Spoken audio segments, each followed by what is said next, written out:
আসসালামু আলাইকুম প্রিয় শিক্ষার্থীবৃন্দ। দেখো আজকে আমাদের হচ্ছে সহজ পদ্ধতি গুণনের 2 নম্বর অঙ্কটা। দেখো 115 গুণন 115 সমান কত। এটা সাধারণ পদ্ধতিতে আমরা এভাবে করে থাকি, 115 নিচে 115 লিখে তারপর এটা আমরা গুণন করি।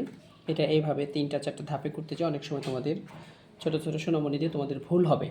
তা আমরা যেটা খুব সহজ পদ্ধতিতে করতে পারি, দেখো খুব সোজা। 5 আর 5-এ গুণ করলে আমার কত হবে? 5 5-এ হলো 25। আচ্ছা ব্যাস, 5 5-এ কত হলো? 25। এখন তোমার এখানে থাকলো কত? 11। 11 আর 11 গুণ করলে হবে 121। এখন এটা কত ঘরের নামতা ছিল? 11। তাহলে এর সাথে আবার 11 তুমি যোগ করে দিবা। একদম সহজ। তাহলে যোগ করলে কত হলো?